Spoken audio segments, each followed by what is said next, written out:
Good morning. અંગ્રેજી ગ્રામરના ફંક્શનના વિડિયોની અંદર અગાઉ આપણે શોઈંગ કોન્ટ્રાસ્ટ ફંક્શન ભણતા હતા. થોડુંક રિવિઝન કરી લઈએ. શોઈંગ કોન્ટ્રાસ્ટ એટલે વિરોધાભાસ દર્શાવતો શબ્દ. કોઈ બે વાક્ય હોય પણ એ વાક્ય એકબીજાથી તદ્દન વિરોધી હોય, વિપરીત હોય, વિરોધાભાસ બતાવતા હોય તો એ શોઈંગ કોન્ટ્રાસ્ટનું વાક્ય કહેવાય. કોન્ટ્રાસ્ટ દર્શાવતા શબ્દ એ વાક્યની શરૂઆતમાં પણ આવે છે અને મધ્યમાં પણ આવે છે. મેં આગળ તમને દર્શાવેલું હતું કે કયા કયા શબ્દો છે કોન્ટ્રાસ્ટ બતાવવા માટે વપરાય છે. તો ધો, ઇવન ધો, ઓલ ધો, ઇવન ઇફ આ જે વાક્ય છે એ વાક્યની શરૂઆતમાં આવતા શબ્દ છે. પછી મધ્યમાં આવતા હોય, વાક્યની વચ્ચે આવતા હોય તો but, yet અને still છે. however, in spite of, despite અને as આટલા જે વાક્યને જોડતા હોય અથવા શરૂઆતમાં આવતા શબ્દ હોય એ શોઈંગ કોન્ટ્રાસ્ટ દર્શાવતા શબ્દ છે. એ દરેકની આપણે વાક્ય રચના પણ જોઈ હતી કે ઓલ્ધો, ઇવન ધો જે વાક્યની શરૂઆતમાં આવે છે, as છે તો as પહેલા કે પછી as થી વાક્ય શરૂઆત થાય છે અથવા as ની પહેલા પછી શું આવે છે. પછી however છે, in spite of છે કે despite છે તો કઈ રીતે વાક્ય બને છે. એ દરેકની વાક્ય રચના આપણે ગયા લેક્ચરની અંદર જોઈ હતી. હવે આ વિડિયોની અંદર આપણે એના ઉદાહરણો જોઈએ. મેં એક વાક્ય લખેલું છે. એ વાક્યને મેં શોઈંગ કોન્ટ્રાસ્ટ દર્શાવતા જે શબ્દ છે એ દરેકમાં વાક્ય પરિવર્તન કરેલું છે. એટલે વાક્ય રચના પ્રમાણે વાક્ય બનાવેલું છે. વાક્ય શું છે? He is poor, he is honest. તે ગરીબ છે, તે પ્રામાણિક છે. તો બંને વિરોધાભાસ છે. તે ગરીબ છે છતાં પ્રામાણિક છે.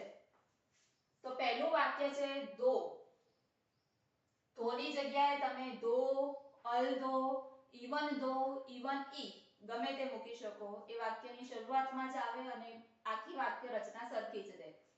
ધો he is poor, પહેલું વાક્ય પછી કોમા, he is honest. પછી but, yet અથવા still નો ઉપયોગ કરી અને વાક્ય તો he is poor but he is honest.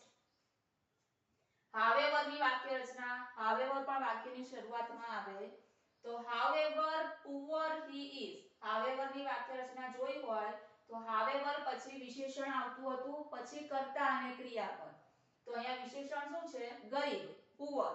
however poor he is honest. as ની વાક્ય રચના, એમાં વિશેષણથી જ વાક્ય શરૂ થાય તો પહેલા વિશેષણ poor as he is honest. અને in spite of અથવા despite તો in spite of પછી મેં શું કહેલું હતું કે સહાયકારક ક્રિયાપદ એની સાથે ing બંને રીતે વાક્ય બને. તો અહીંયા સહાયકારક ક્રિયાપદ કયું છે? is, am, are, was અથવા were એ બધા સહાયકારક ક્રિયાપદ કહેવાય, to be ના ફોર્મ કહેવાય. તો to be ના ફોર્મને ing. તો in spite of being poor he is honest. તો કોન્ટ્રાસ્ટ દર્શાવતા દરેક શબ્દના આધારે આપણે આ વાક્યને બદલ્યું. દરેક શબ્દ પ્રમાણે વાક્યને વાક્ય રચનામાં ફેરવ્યું. હવે અહીંયા ઉદાહરણ જોઈએ. એક્ઝામની અંદર તમને કહેલું હશે કે શોઈંગ કોન્ટ્રાસ્ટનો ઉપયોગ કરી અને વાક્ય બનાવો. અમુકવાર તમને શબ્દ આપી દીધેલો હશે કે આટલા બધા શબ્દમાંથી આ શબ્દનો ઉપયોગ કરીને શોઈંગ કોન્ટ્રાસ્ટ બતાવો. તો એ રીતે તમારે વાક્ય બનાવવાનું થાય. પહેલું વાક્ય અધૂરું મૂક્યું છે, ખાલી જગ્યા. બીજું વાક્ય આપેલું છે he was arrested એટલે પકડાઈ ગયો. અને વાક્યમાં શું યુઝ કરવાનું છે તમારે? ધો. તો આ વાક્ય રચના જોઈએ પ્રમાણે ધો વાક્યની શરૂઆતમાં ધો, પછી અહીંયા કર્તા કોણ છે? he. અહીંયા ભૂતકાળનું રૂપ આપેલું છે એટલે આપણે ભૂતકાળ જ લેવાનું. ધો he was, હવે પકડાઈ ગયો છે પણ આપણે એવું લખી શકીએ ને કે નિર્દોષ હોવા છતાં પકડાઈ ગયો. તો આપણે એવી રીતે લખવાનું ધો he was innocent. પછી અહીંયા કોમા હંમેશા મૂકવાનું જ ધો વાળા વાક્યમાં. ધો, અલ્ધો, ઇવન ધો કે ઇવન ઇફ હોય તો અહીંયા કોમા આવે કોમા પછી બીજું વાક્ય he was arrested.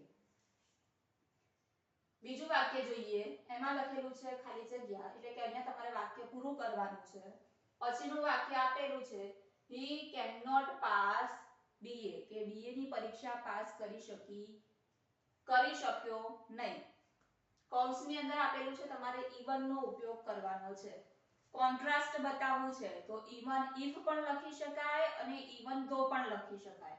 આપણે લખ્યું છે અહીંયા even though, તમે અહીંયા even if લખીને પણ વાક્ય બનાવો તો એ વાક્ય ખોટું પડે નહીં.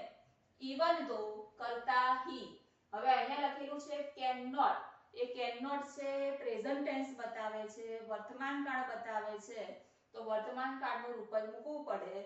even though he works hard comma he cannot pass B, એને સખત મહેનત કરેલી છતાં એ પાસ થઈ શક્યો નહીં. આગળનું ઉદાહરણ in spite of her problems. અહીંયા તમને in spite of A contrast બતાવતું વાક્ય મૂકીને જ આપેલું છે તો તમારે વાક્ય આગળનું કમ્પ્લીટ કરવાનું છે. she got first class, અને ઘણા બધી તકલીફો હોવા છતાં તેણે પહેલો ક્રમાંક પ્રાપ્ત કર્યો. આગળનું વાક્ય ખાલી જગ્યા આપેલી છે, ખાલી જગ્યા she continued to work, કૌંસની અંદર આપેલું છે but. continued ભૂતકાળનું રૂપ છે એટલે to be ના ફોર્મ તરીકે ભૂતકાળ જ લેવાય. કરતા she છે તો she was ill, એ બીમાર હોવા છતાં but she continued to work. તો આવી રીતે તમે તમારા પુસ્તકમાંથી showing contrast દર્શાવતા અધૂરા વાક્ય શોધો અને એને તમારી રીતે પૂરા કરવાનો પ્રયત્ન કરો.